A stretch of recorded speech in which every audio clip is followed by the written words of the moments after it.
Welcome to this explainer. Today, we're diving into a place that is just magic. We're looking at Luang Prabang, a magnificent city in northern Laos.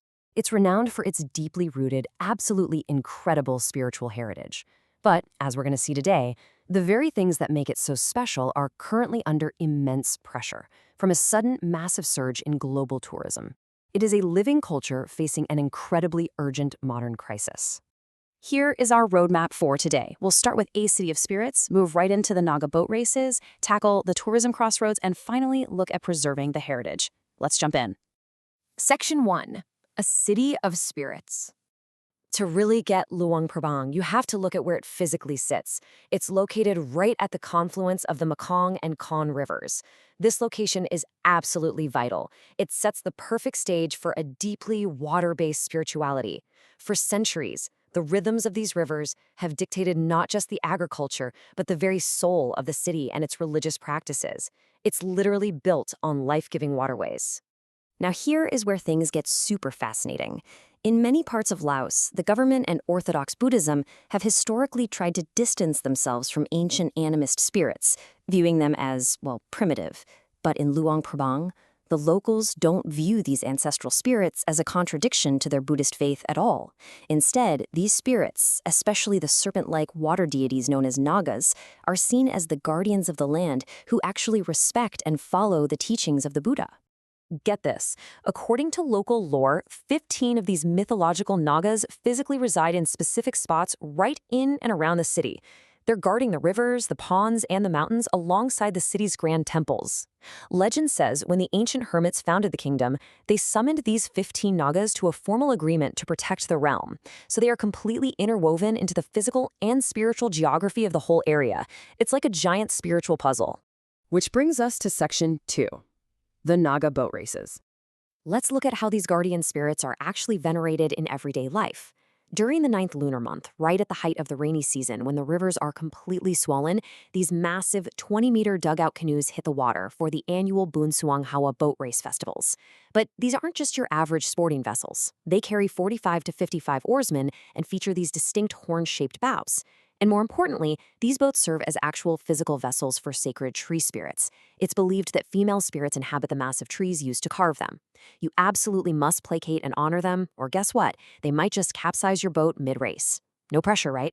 And check out the beautiful juxtaposition in rituals surrounding these races. Even though it's fundamentally animist tree spirits and water deities being honored, Buddhist monks are right there in the mix. Before the races even start, monks perform a bachi ritual. They're fastening silken ropes and splashing holy water on the boats and the oarsmen to bless them. It's a perfect living example of how Luang Prabang has ingeniously blended ancient spirit cults directly into official Buddhist practice. All right, moving on to Section 3, the tourism crossroads. But here is where our story takes a really sharp, pretty concerning turn. This fragile, 700-hectare UNESCO heritage zone is currently facing an overwhelming flood of people. The crucial point is this staggering number right here. In 2024, nearly 1.9 million visitors descended upon Luang Prabang. To put that in perspective, this is a tiny, delicate peninsula, and it is just being absolutely swamped by sheer volume. So what caused this sudden flood? The massive catalyst was the 2021 completion of the new Laos-China Railway. Now, this is an incredible piece of infrastructure for sure, but it drastically cut travel times from the capital, Vientiane, from a grueling 8 to 12-hour road trip down to less than 2 hours. It effectively opened the floodgates overnight. And the visitor makeup changed just as fast. Chinese tourism jumped nearly sevenfold in a very short period, and it now accounts for almost 29% of all foreign arrivals. This fundamentally altered the visitor dynamics way faster than the local infrastructure or the heritage management frameworks could even begin to adapt. Which leads us directly to a really tough economic paradox known as $0 tourism. You've got record tourist numbers crowding the streets, but locals are left impoverished. Why does that happen? Well, these tours are sold at ultra-low upfront costs. The tourists are then driven around in large white minivans to foreign-owned shops and hotels. They pay using digital apps like WeChat or Alipay. That means the revenue flows in a closed loop right back out of Laos without ever converting to local currency. The infrastructure takes all the wear and tear, but the local community sees almost none of the benefit. On the ground, the contrast is just stark. Take the traditional almsgiving ceremony. It's supposed to be this quiet, deeply sacred dawn ritual where locals offer food to monks.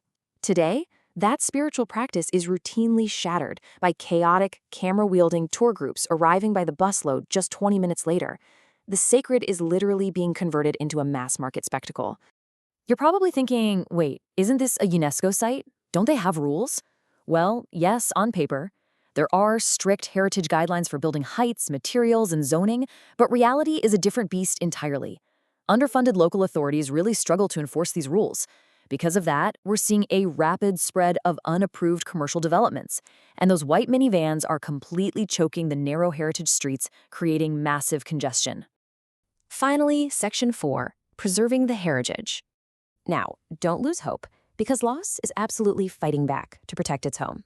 Luang Prabang is strategically pushing for visitors who value cultural respect over budget travel.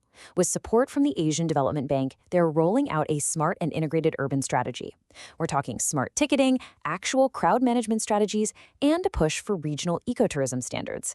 They are actively trying to flip the script from high volume to high value. And here is where you and I come in. If you ever plan to visit, here is exactly how you can be part of the solution with the Conscious Traveler's Checklist. Ensure your footprint is positive. Avoid those impossibly cheap tour packages. Book hotels that are Travel Life certified for sustainability. Spend your money directly at local co-ops, like the incredible Ak Poptak Weavers, so the funds actually stay in the community. And above all else, give living spiritual ceremonies the quiet respect they deserve. Seek out the lesser-known sites to spread out the pressure. I want to leave you with this final thought to chew on. Tourism isn't inherently bad. In fact, the city absolutely needs the economic benefit it can provide. But the type of tourism is a total game changer. As a traveler, your choices directly shape the future of these magnificent living cultures. So, will your visit sustain the life-giving flow of Luang Prabang's heritage? Or are you going to contribute to the flood that washes it all away? The choice is entirely yours. Thanks so much for joining me on this explainer, and I'll catch you next time.